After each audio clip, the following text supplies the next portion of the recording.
Bien, nous revenons sur le plateau de Terre de Mission et j'ai le plaisir d'accueillir Guillaume Bernard. Bonjour Guillaume. Bonjour Guillaume. Vous êtes d'abord professeur de droit et d'histoire des idées politiques à l'ICES et vous venez de préfacer le livre de Basile Athanase, Sagesse et progrès, Basile Athanase étant le pseudonyme d'un prêtre ami. Pourquoi ce livre Sagesse et progrès ?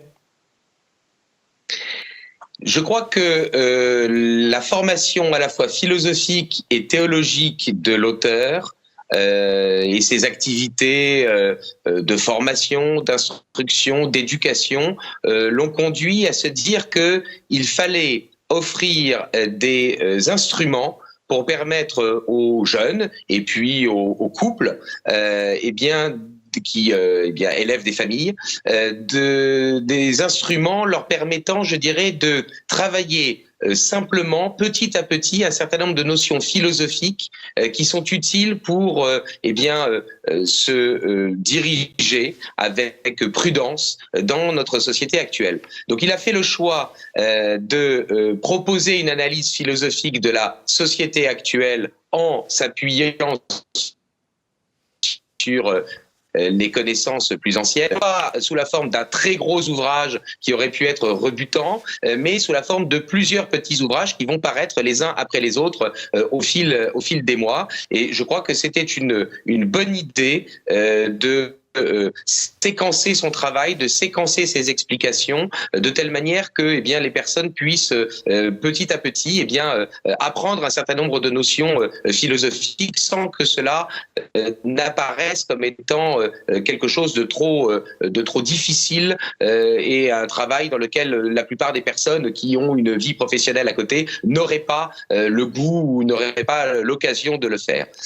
Voilà, je crois, la démarche pratique de Basile Athanase. Et oui, ce livre est non seulement un livre court, mais en plus, il est séquencé en chapitres encore plus courts et naturellement répondant simplement à des questions simples également.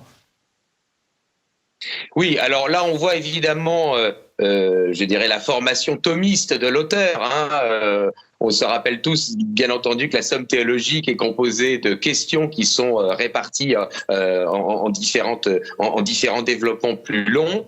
Mais justement, je crois que c'est vraiment la démarche de l'auteur d'essayer, je dirais, d'apporter une lecture qui soit édifiante pour le lecteur, sans que, il n'ait trop de temps à consacrer à cela. Et pourtant, il est bien évident que dans la société dans laquelle nous sommes, où il y a une véritable perte de repères, il est nécessaire de faire cet effort intellectuel, de comprendre quelles sont les options philosophiques qui s'offrent à nous. Il y a une opposition entre le réalisme et l'idéalisme, entre l'ontologie et la phénoménologie, entre la sociabilité naturelle et la sociabilité artificielle. Et de manière très didactique, l'auteur propose une analyse permettant aux personnes de se repérer dans les choix auxquels ils sont susceptibles d'être confrontés. Et alors, il faut dire les choses clairement, l'auteur est favorable à la sagesse traditionnelle, à la philosophia perennis, et moyennement, pour dire les choses poliment, moyennement favorable au progressisme ambiant. Oui, mais ce qui est très important, c'est qu'il montre que le progressisme qui a été renouvelé dans ses formulations avec la théorie du genre, avec le wokisme, avec le transhumanisme, le progressisme a des soubassements idéologiques bien plus anciens. Et il faut bien comprendre que ce n'est qu'une nouvelle formulation du modernisme ou de la modernité à laquelle nous sommes confrontés, mais que pour autant, les choix philosophiques sont beaucoup plus anciens. Et disons-le, il faut bien comprendre que on peut difficilement adhérer à une partie de la modernité tout en rejetant, je dirais, les dernières formulations, les dernières conséquences. Il faut être conséquent. Si effectivement le transhumanisme ou le wokisme peuvent nous choquer, il faut bien comprendre qu'à l'origine de cela, il y a la conception d'une sociabilité artificielle, d'une société qui est construite, qui est le résultat d'un constructivisme. Et finalement, aujourd'hui, le fait d'appliquer ce constructivisme à l'être humain lui-même, ça n'est que la conséquence des hypothèses modernes. Donc l'auteur nous montre bien que les questions liées à la notion du progrès, eh bien, elles sont bien plus anciennes qu'on ne pourrait l'imaginer. Et inversement, si on n'est pas d'accord avec le wokisme, il faut revenir à Aristote et saint Thomas.